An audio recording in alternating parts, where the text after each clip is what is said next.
Welcome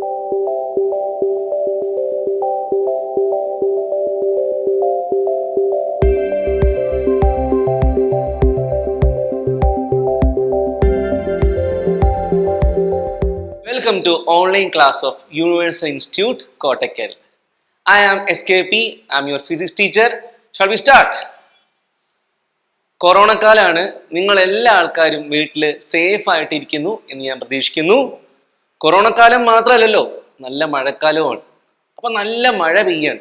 നിങ്ങൾ നിങ്ങളുടെ ജനലിൽ കൂടെ പുറത്തോട്ട് നോക്കി ഇങ്ങനെ ഇരിക്കുകയാണ്. കുറേ നേരമായി മഴ പെയ്യുന്നു. അപ്പൊ നിങ്ങൾ മനസ്സിൽ ആലോചിക്കുകയാണ്, ഓ എത്ര നേരമായി മഴ പെയ്യുന്നു. ഇപ്പൊ നിങ്ങൾ ഒരു ഫിസിക്കൽ ക്വാണ്ടിറ്റി മെഷർ ചെയ്തിരിക്കുകയാണ്, സമയം, ടൈം. അങ്ങനെ കുറെ കഴിഞ്ഞപ്പോൾ ഈ മഴ അവസാനിച്ചു. അപ്പൊ നിങ്ങളുടെ ഒരു കൂട്ടുകാരൻ നിങ്ങളെ ഫോണിൽ വിളിച്ചു, എത്രയും പെട്ടെന്ന് വീട്ടിലേക്ക് വരണം എന്ന് പറഞ്ഞു. എന്തോ അത്യാവശ്യം ഉണ്ടെന്ന് തോന്നുന്നു. അപ്പൊ നിങ്ങൾ അവന്റെ വീട് ലക്ഷ്യമാക്കി നടന്നു പോവാണ്. കുറെ നേരമായിട്ട് വീട് എത്തുന്നില്ല. അപ്പൊ നിങ്ങൾ അങ്ങനെ ആലോചിച്ചു, ഓ ഒരുപാട് ഡിസ്റ്റൻസ് ഉണ്ടല്ലോ. നിങ്ങളിപ്പോ അടുത്ത ഒരു ഫിസിക്കൽ ക്വാണ്ടിറ്റി മെഷർ ചെയ്തിരിക്കുകയാണ്, ദൂരം, ഡിസ്റ്റൻസ്. അങ്ങനെ അവന്റെ വീട്ടിലെത്തി. അവൻ എന്തോ ഒരു വെയിറ്റ് ലിഫ്റ്റ് ചെയ്യാനുണ്ടായിരുന്നു. അതിനാണ് അവൻ നിങ്ങളെ വിളിച്ചത്. ഓക്കെ, ആ സമയത്ത് നിങ്ങൾ അവനെ സഹായിച്ചു. അതിങ്ങനെ പൊന്തിക്കണ സമയത്ത് നിങ്ങൾ ആലോചിച്ചു, ഇത് എന്തൊരു മാസാണല്ലോ. അപ്പൊ നിങ്ങൾ അടുത്തൊരു ഫിസിക്കൽ ക്വാണ്ടിറ്റി മെഷർ ചെയ്തു, മാസ്. ഇങ്ങനെ നിങ്ങൾ ജനിച്ചപ്പോ തൊട്ട് ഈ ഒരു നിമിഷം വരെ നിങ്ങളുടെ കണ്ണുകളിലൂടെ, നിങ്ങളുടെ പല ഇന്ദ്രിയങ്ങളിലൂടെ നിങ്ങൾ പല പല ഫിസിക്കൽ ക്വാണ്ടിറ്റീസ് മെഷർ ചെയ്തുകൊണ്ടേ ഇരിക്കുകയാണ്, അറിഞ്ഞും അറിയാതെയും. ഞാൻ ഇന്നെടുക്കാൻ വേണ്ടി പോകുന്ന സബ്ജക്റ്റും അത് തന്നെയാണ്, physical quantities. Quantities which can be measured are known as physical quantities. അളക്കാൻ കഴിയുന്ന ക്വാണ്ടിറ്റീസിനെ പറയുന്ന പേരാണ് ഫിസിക്കൽ ക്വാണ്ടിറ്റീസ്. ഏതൊക്കെയാണ് അളക്കാൻ കഴിയുന്ന ഫിസിക്കൽ ക്വാണ്ടിറ്റീസ്? തൊട്ട് മുമ്പിൽ ഞാൻ പറഞ്ഞ എക്സാമ്പിൾ ഏതൊക്കെയാ പറഞ്ഞത്? Mass, time, distance. ഇതെല്ലാം ഫിസിക്കൽ ക്വാണ്ടിറ്റീസ് ആണ്. ഇത്രയേ ഉള്ളോ? അല്ല, ഒരുപാട് ഫിസിക്കൽ ക്വാണ്ടിറ്റീസ് ഉണ്ട്. ഏതൊക്കെയാണ്? Velocity, pressure, temperature, amount of substance, അങ്ങനെ ഇഷ്ടംമാരി ഫിസിക്കൽ ക്വാണ്ടിറ്റീസ് ഉണ്ട്. ഫിസിക്കൽ ക്വാണ്ടിറ്റീസിന്റെ ക്ലാസിഫിക്കേഷൻ ഒക്കെ ഞാൻ പറഞ്ഞു തരാം. അതിനു മുമ്പ് ഞാൻ എന്താ പറഞ്ഞത്? Quantities which can be measured. Quantities which can be measured are known as physical quantities. Okay, example ഏതൊക്കെയാണ് പറഞ്ഞത്? Example, length, velocity, time, etc. Okay, ഇനി നമുക്ക് ഫിസിക്കൽ ക്വാണ്ടിറ്റീസിന്റെ ക്ലാസിഫിക്കേഷനിലേക്ക് നോക്കാം. Types of physical quantities. Physical ക്വാണ്ടിറ്റീസിനെ പൊതുവെ രണ്ടായിട്ടാണ് നമ്മൾ ഡിവൈഡ് ചെയ്തിരിക്കുന്നത്, fundamental quantity and derived quantity. എന്താണ് ഫണ്ടമെന്റൽ ക്വാണ്ടിറ്റി എന്ന് നോക്കാം. ഫിസിക്കൽ ക്വാണ്ടിറ്റീസിനെ രണ്ടായിട്ട് ഡിവൈഡ് ചെയ്തിട്ടുണ്ട്. ഒന്നാരാണ് ഫണ്ടമെന്റൽ ക്വാണ്ടിറ്റി. Fundamental quantity. രണ്ടാമത്തത് derived quantity.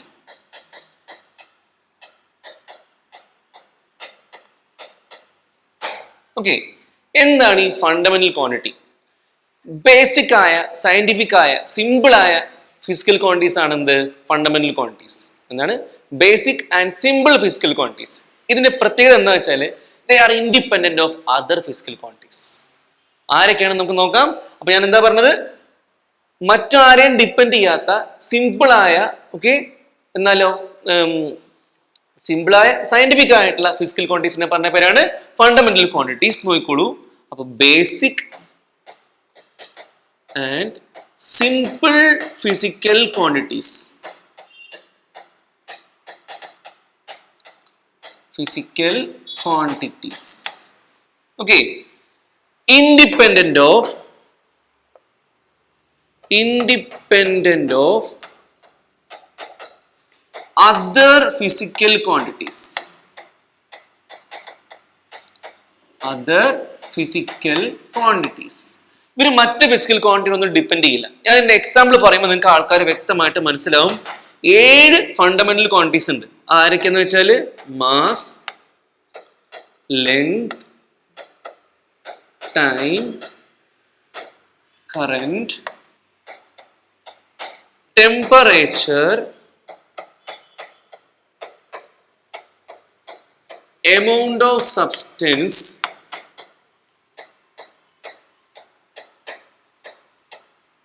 And luminous intensity.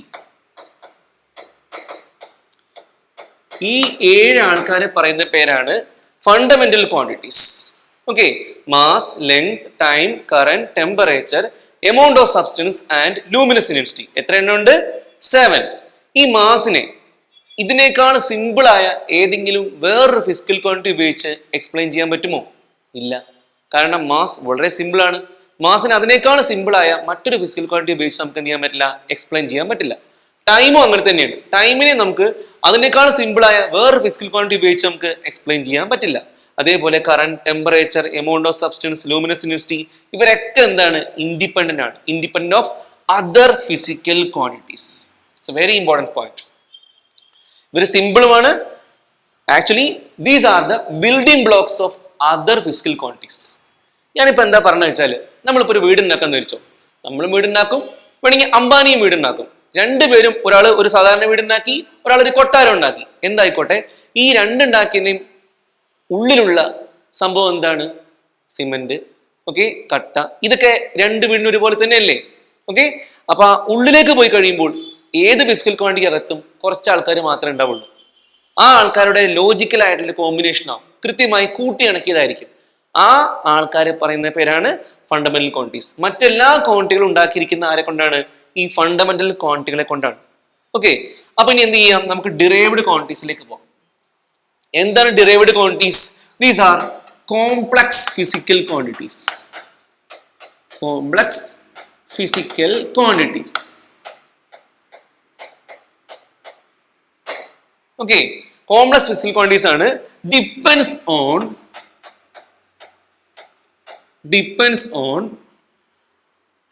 On fundamental quantities.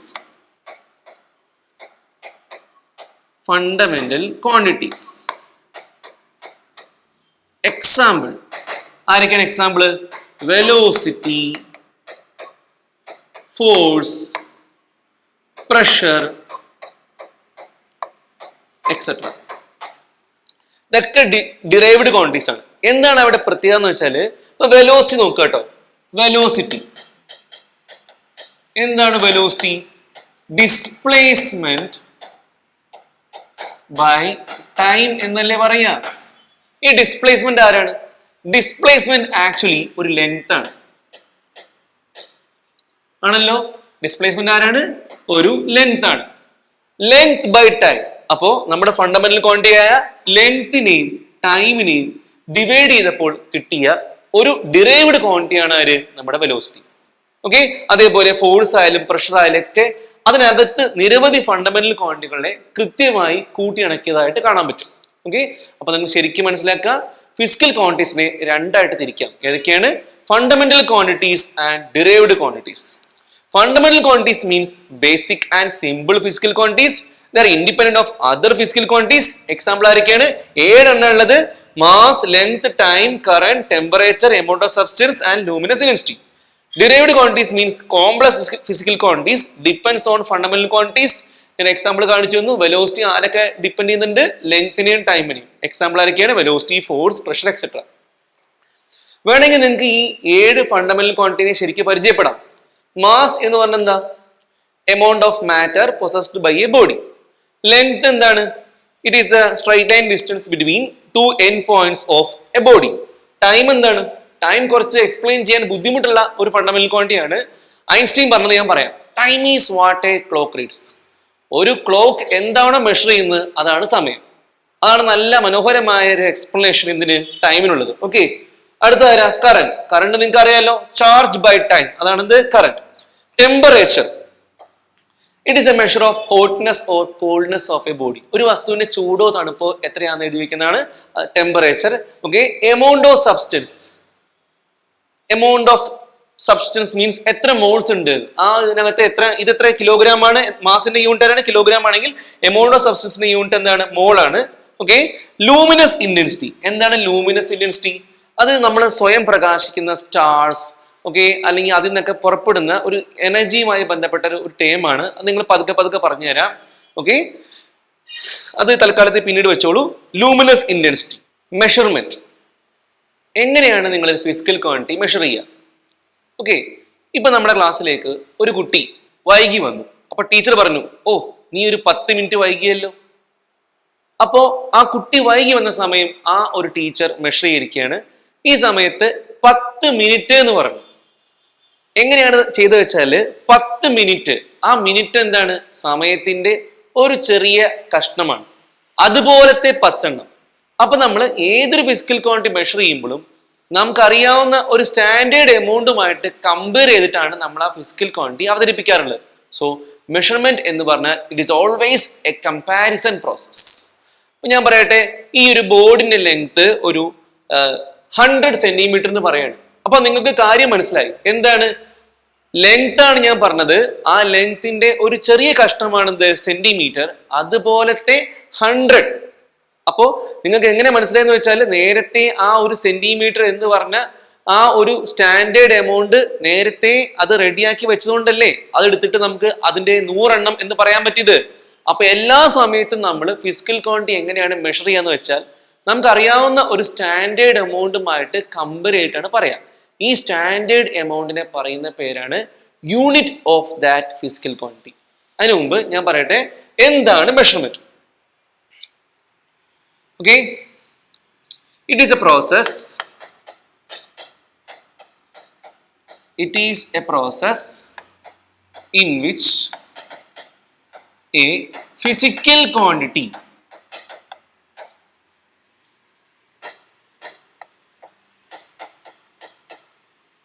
is comparing with its standard amount.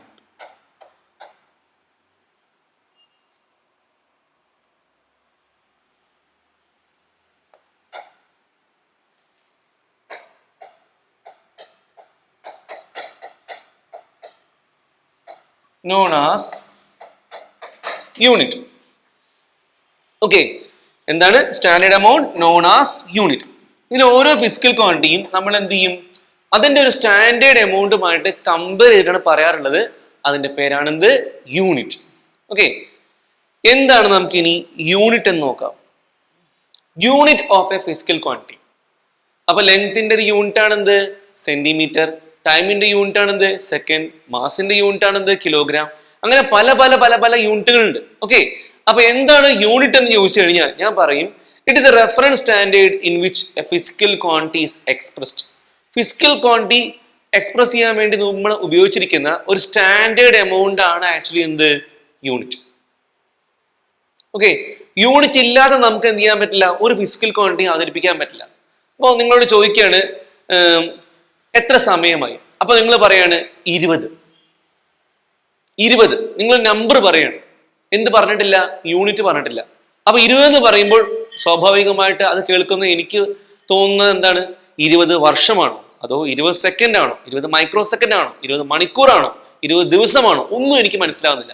അപ്പൊ അതിന്റെ കൂടെ ഈ നിർവഹിച്ചു വെച്ച ഈ അവസാനം പറഞ്ഞ ആൾക്കാരല്ലേ, അതുകൂടെ കൂട്ടിച്ചേർത്ത് വായിച്ചാൽ മാത്രമേ ആ ഫിസിക്കൽ ക്വാണ്ടിറ്റി എന്താവുള്ളൂ, കംപ്ലീറ്റ് ആവുള്ളൂ.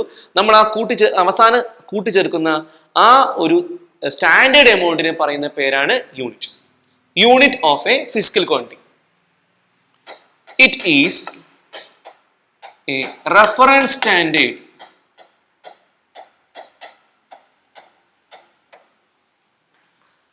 in which a physical quantity in which a physical quantity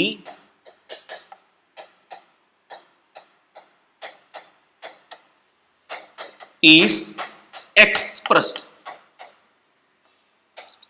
Okay, it is a reference standard in which a physical quantity is expressed. അതാണ് unit of physical quantity. Example ആരൊക്കെയാണ്, centimetre, second, okay, kilogram, okay, metre per second. ഇതൊക്കെ എന്താണ്, പലതരത്തിലുള്ള യൂണിറ്റുകളാണ്.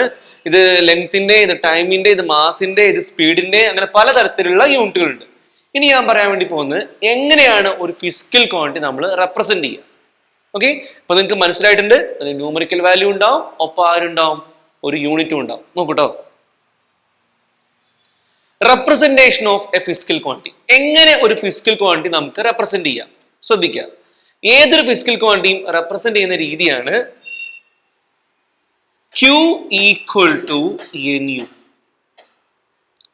എന്താണ്? Q equal to NU. ഇങ്ങനെ മാത്രമേ എല്ലാ physical ക്വാണ്ടിറ്റിയും നമുക്ക് റെപ്രസെന്റ് ചെയ്യാൻ പറ്റുള്ളൂ. ഈ Q ആരാന്ന് ചോദിച്ചു കഴിഞ്ഞാൽ ഞാൻ പറയും Q ആണ് നമ്മുടെ ഫിസിക്കൽ ക്വാണ്ടിറ്റി.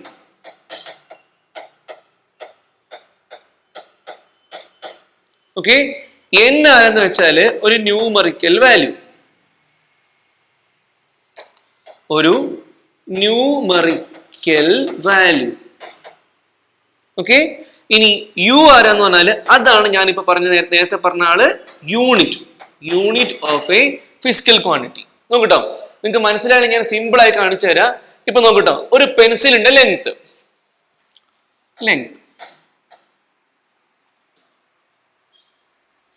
ഒരു പെൻസിലിന്റെ ലെങ്ത് ഈക്വൽ ടു ഒരു 12 സെന്റിമീറ്റർ എന്ന് പറയാണ്. ഇങ്ങനെ പറയുമ്പോൾ ഈ ലെങ്ത് ആരാണ്? അതാണ് ഞാൻ പറഞ്ഞ Q, ഫിസിക്കൽ ക്വാണ്ടിറ്റി. ഈ 12 എന്ന് പറഞ്ഞതില്ലേ, അതൊരു നമ്പർ ആണ്, ഒരു ന്യൂമറിക്കൽ വാല്യൂ ആണ്. ഓക്കെ, ഈ സെന്റിമീറ്റർ ആരാണ്? യൂണിറ്റുമാണ്. അപ്പൊ എന്ത് പറയാൻ പറ്റും? Q equal to NU. മനസ്സിലായില്ലേ? ഇങ്ങനെ അല്ലാതെ നിങ്ങൾക്ക് ഏതെങ്കിലും ഫിസിക്കൽ ക്വാണ്ടിറ്റി പറയാൻ പറ്റുമോ? നേരത്തെ ഞാൻ പറഞ്ഞ എക്സാമ്പിൾ നോക്കിക്കോളൂ. കുട്ടി വൈകി വന്ന സമയം അത് എത്രയാണ്? 12 മിനിറ്റ് അല്ലെങ്കിൽ 10 മിനിറ്റ് എന്ന് പറയുമ്പോൾ സമയം ഈക്വൽ ടു എത്രയാണ്? 10 minute. Where the time is known as physical quantity, 10 is എന്താണ്? Numerical value and minute is unit. ഇങ്ങനെ മാത്രമേ എല്ലാ ഫിസിക്കൽ ക്വാണ്ടിറ്റി നമുക്ക് എന്ത് ചെയ്യാൻ പറ്റുള്ളൂ? റെപ്രസെന്റ് ചെയ്യാൻ പറ്റുള്ളൂ. ഓക്കെ, നോക്കുക. ഒരു ഫിസിക്കൽ ക്വാണ്ടിറ്റി നമുക്ക് പല യൂണിറ്റ് ആക്കി മാറ്റി എഴുതാൻ പറ്റും. നോക്കൂട്ടോ, ഞാൻ പറഞ്ഞ ശ്രദ്ധിക്കുക. ഇപ്പൊ ഞാൻ പറയട്ടെ, നേരത്തെ പറഞ്ഞ എക്സാമ്പിൾ എന്തായിരുന്നു? ലെങ്ത് ഈക്വൽ ടു ഒരു 1 മീറ്റർ എന്ന് വിചാരിച്ചോ. ലെങ്ത് ആരാണ്? 1 മീറ്റർ. ഒരു മീറ്റർ സ്കെയിലിന്റെ ലെങ്ത് ആണ്. ഒരു മീറ്റർ സ്കെയിലിന്റെ ലെങ്ത് എത്രയായിരിക്കും? 1 മീറ്റർ ആയിരിക്കില്ലേ? ഇതെങ്ങനെ എനിക്ക് മാറ്റി എഴുതാൻ പറ്റും? 1 മീറ്റർ ഈക്വൽ ടു വേണമെങ്കിൽ 100 സെന്റിമീറ്റർ എന്ന് മാറ്റി എഴുതാൻ പറ്റും. 1 മീറ്റർ ഈക്വൽ ടു 100 സെന്റിമീറ്റർ. ഞാൻ എന്ത് ചെയ്തിരിക്കുകയാണ്?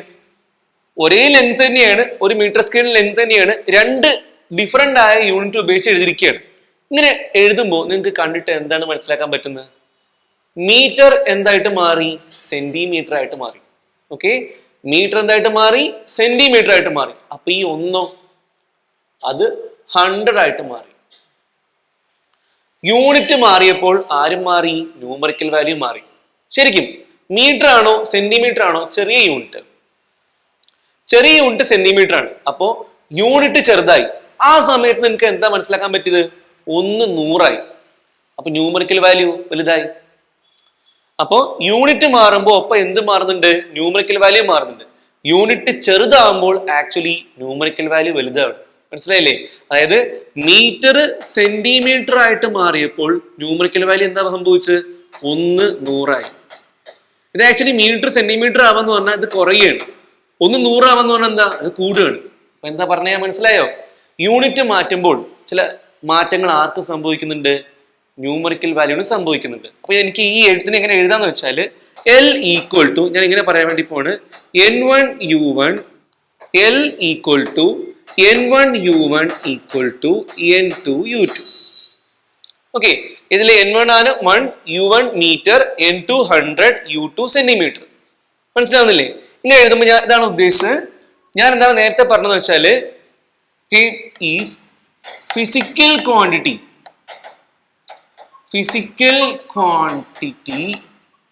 is same.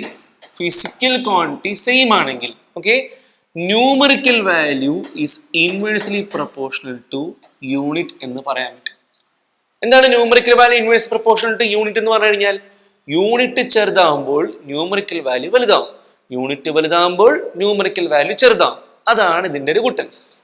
ഓക്കെ, ഞാനിപ്പോ എക്സാമ്പിളോട് കാണിച്ചു തന്നില്ലേ? 1 metre equal to 100 centimetre. Okay, ഇതിന്റെ ഗ്രാഫ് വരയ്ക്കുകയാണെങ്കിൽ നമുക്ക് എന്ത് പറയാൻ പറ്റും?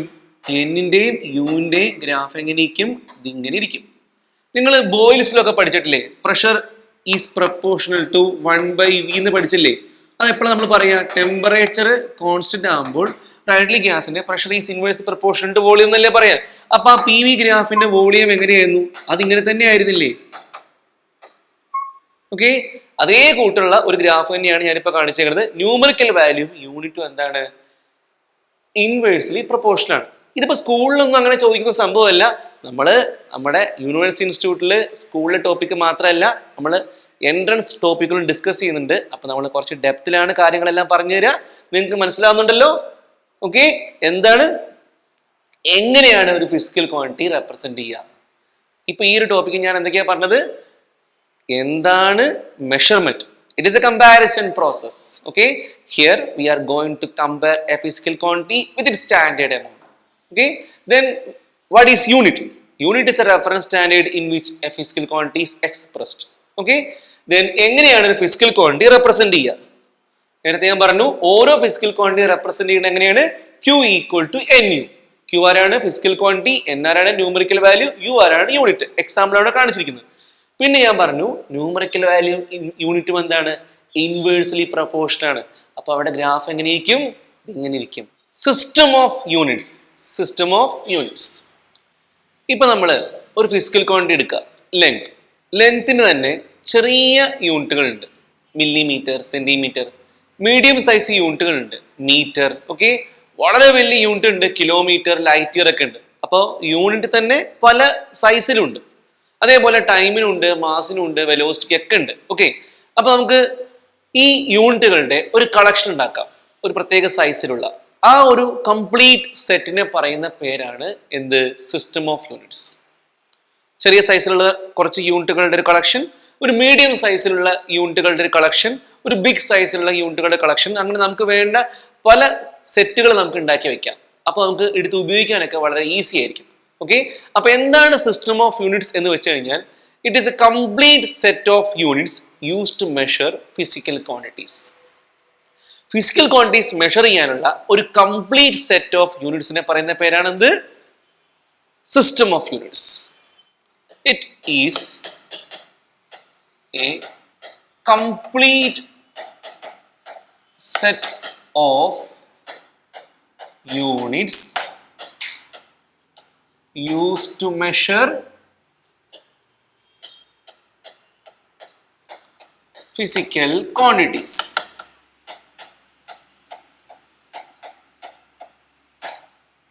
ഞാൻ ഈ കുറെ ടൈപ്പ് ഓഫ് സിസ്റ്റം ഓഫ് യൂണിറ്റ്സിനെ പരിചയപ്പെടുത്താൻ വേണ്ടി പോവാണ്. ഓക്കെ, നോക്കൂ, നമ്മൾ സാധാരണയായിട്ട് ഉപയോഗിക്കാറുള്ള കുറെ സിസ്റ്റം ഓഫ് യൂണിറ്റ്സുകളാണ് CGS, FPS, MKS and SI. SI എന്ന് പറഞ്ഞപ്പോഴായിരിക്കും ചില ആൾക്കാർക്ക് ഒരു സന്തോഷം ഉണ്ടാവും. നിങ്ങൾക്ക് ഏറ്റവും പരിചയമുള്ള സിസ്റ്റം ഓഫ് യൂണിറ്റ് ആണ് എന്ത്? SI, international system of unit എന്ന് പറയും. ഓക്കെ, ഇതും അതുപോലെ തന്നെയുള്ള പല സിസ്റ്റം ഓഫ് യൂണിറ്റുകളാണ് CGS, FPS, MKS, SI. ഇതൊക്കെ എന്താണ്? ഓരോ സിസ്റ്റം ഓഫ് യൂണിറ്റ് ആണ്. ഓക്കെ, ഒന്നും കേട്ട് പേടിക്കൊന്നും വേണ്ട. നോക്കൂട്ടോ, ഇപ്പോ length, okay, mass, time. ശ്രദ്ധിക്കുക, CGS എന്ന് പറയുമ്പോൾ ഇതിൽ ലെങ്ത്തിന്റെ യൂണിറ്റ് സെന്റിമീറ്റർ ആണ്, മാസിന്റെ യൂണിറ്റ് ഗ്രാം ആണ്, ടൈമിന്റെ യൂണിറ്റ് സെക്കൻഡ് ആണ്. FPS എന്ന് പറയുമ്പോൾ ലെങ്ത്തിന്റെ യൂണിറ്റ് ഫീറ്റ് ആണ്. Okay, feet. അതുപോലെ മാസിന്റെ യൂണിറ്റ് പൗണ്ട് ആണ്, LB എന്നാ പറയാ, പൗണ്ട്. ആൻഡ് ടൈമിന്റെ യൂണിറ്റ് സെക്കൻഡ് ആണ്. MKS എന്ന് പറയുമ്പോൾ മീറ്റർ, കിലോഗ്രാം, സെക്കൻഡ് ആണ്. SIയിലും അത് തന്നെയാണ്, മീറ്റർ, കിലോഗ്രാം, സെക്കൻഡ്. ഈ CGS എന്നുള്ള സിസ്റ്റം നോക്കി, ഇതിലുള്ള എല്ലാ യൂണിറ്റുകളും ചെറിയതാണ്, സെന്റിമീറ്റർ, ഗ്രാം, സെക്കൻഡ് ഒക്കെയാണ്. ഓക്കെ, FPS എന്ന് പറയുമ്പോൾ കുറച്ചും കൂടെ വലുതാണ്. ഒരു ഫീറ്റ് എന്ന് പറഞ്ഞു കഴിഞ്ഞാൽ ഏകദേശം എത്ര ഉണ്ട്?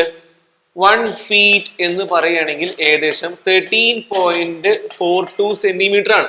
അപ്പൊ സെന്റിമീറ്ററിനേക്കാളും വലുതാണ് എന്ത്? ഒരു ഫീറ്റ്. മനസ്സിലായില്ലേ? ഇനി LB എന്ന് പറഞ്ഞാൽ പൗണ്ട് എന്നാ പറയാം, 1 LB. ബ്രിട്ടീഷുകാരൊക്കെ മെഷർ ചെയ്യാൻ വേണ്ടിയിട്ട്, മാസ് അളക്കാൻ വേണ്ടി ഉപയോഗിക്കുന്ന ഒരു യൂണിറ്റ് ആണ് എന്ത്? പൗണ്ട്. അത് ഏകദേശം എന്ന് പറഞ്ഞാൽ 0.45 കിലോഗ്രാം ആണ് എന്ത്? ഒരു പൗണ്ട്. 0.45 കിലോഗ്രാം. ഓക്കെ, അപ്പോ മനസ്സിലാക്കുക, ഇതാരാണ്? പൗണ്ട്, ഇതാരാണ്? ഫീറ്റ്. ഓക്കെ, ദെൻ ഈ FPS കുറച്ചും കൂടെ വലിയൊരു സിസ്റ്റം ആണ് എന്ത്? MKS system, metre, kilogram, second. കിലോഗ്രാമിനേക്കാളും ചെറിയ യൂണിറ്റ് ആണ് എന്ത്? പൗണ്ട്. മീറ്ററിനേക്കാളും ചെറിയ യൂണിറ്റ് ആണ് ഫീറ്റ്. മനസ്സിലായില്ലേ? ഇനി SI. SI എന്ന് പറഞ്ഞു കഴിഞ്ഞാൽ നിങ്ങൾക്ക് എല്ലാവർക്കും അറിയാവുന്ന സിസ്റ്റമാണ് SI എന്ന് പറയുന്നത്. ആക്ച്വലി SI ശരിക്കും മോഡിഫൈഡ് MK സിസ്റ്റമാണ്. മോഡിഫൈഡ് MK സിസ്റ്റമാണ്. നോക്കട്ടോ, ഈ CJ സിസ്റ്റവും MK സിസ്റ്റവും SIയും എല്ലാം ഫ്രഞ്ചുകാരാണ് ഡെവലപ്പ് ചെയ്തിരിക്കുന്നത്. FPS മാത്രം ബ്രിട്ടന്റെയാണ്. ഓക്കെ, ഇനി ശ്രദ്ധിക്കുക, ഈ SIനെ കുറിച്ച് ഞാൻ പറയാം. SI എന്ന് പറഞ്ഞാൽ എന്താണ് നോക്കൂ. SI എന്താന്ന് വെച്ചാല് international system of unit. Okay, ഒരു 1960-കളിൽ ഫ്രാൻസില് പാരീസില് അവിടെ ഒരു മീറ്റിംഗ് നടന്നതിന്റെ ഭാഗമായി ഡെവലപ്പ് ചെയ്തിട്ടുള്ള ഒരു സിസ്റ്റം ഓഫ് യൂണിറ്റിന്റെ പേരാണ് എന്ത്? SI, international system of unit. അപ്പൊ IS നല്ലത് വായിക്കേണ്ടത് SI തന്നെയാണ് വായിക്കേണ്ടത്. കാരണം അത് ഫ്രഞ്ച് വാക്കുന്നാണ് വന്നത്. ഫ്രഞ്ച് വാക്കെന്ന് വെച്ചാല് സിസ്റ്റമേ ഇന്റർനാഷണലെ ഡി യൂണിറ്റ്സ്, അങ്ങനെയാണ് ഇത് വായിക്കേണ്ടത്. അതിന് പകരമാണ് നമ്മൾ ഇംഗ്ലീഷിൽ പറയുമ്പോൾ എന്തായിരിക്കും? ഇന്റർനാഷണൽ സിസ്റ്റം ഓഫ് യൂണിറ്റ് എന്ന് പറയും, SI. ഓക്കെ, SI ആണ് നമ്മൾ ഏറ്റവും കൂടുതൽ ഉപയോഗിക്കാറുള്ളത്. കാരണം അതിന്റെ ഏറ്റവും വലിയൊരു അഡ്വാൻറ്റേജ് എന്ന് വെച്ചാൽ എല്ലാ നാട്ടുകാരും അംഗീകരിച്ചാണ്. ഓക്കെ, അതാണ് നമ്മുടെ system of unit. A complete set of units used to measure physical quantities. That includes fundamental quantities and derived quantities. പല സൈസിലുള്ള യൂണിറ്റുകളുടെ ഒരു സെറ്റ്. ഓക്കെ, ഇപ്പൊ നമ്മൾ ഇന്നത്തെ സെക്ഷൻ ഇവിടെ അവസാനിപ്പിക്കാൻ വേണ്ടി പോണ്. നമ്മൾ ഇന്നത്തെ ക്ലാസ്സിൽ എന്തൊക്കെയാണ് എടുത്തത്? ഫിസിക്കൽ ക്വാണ്ടിറ്റീസ് എന്ന് പറഞ്ഞാൽ എന്താണ്? ഓക്കെ, മെഷർമെന്റ് എന്ന് പറഞ്ഞാൽ എന്താണ്? യൂണിറ്റ് എന്ന് പറഞ്ഞാൽ എന്താണ്? എങ്ങനെയാണ് ഒരു ഫിസിക്കൽ ക്വാണ്ടിറ്റി നമുക്ക് എക്സ്പ്രസ് ചെയ്യാൻ പറ്റുക? Q = NU. അത് കഴിഞ്ഞിട്ട് നമ്മൾ പറഞ്ഞു സിസ്റ്റം ഓഫ് യൂണിറ്റ്സ്. ഇതുവരെ ഞാൻ എടുത്ത എല്ലാ കാര്യങ്ങളും നിങ്ങൾക്ക് മനസ്സിലായെന്ന് വിചാരിക്കുന്നു. Thank you. നമുക്ക് അടുത്ത സെക്ഷനിൽ കാണാം.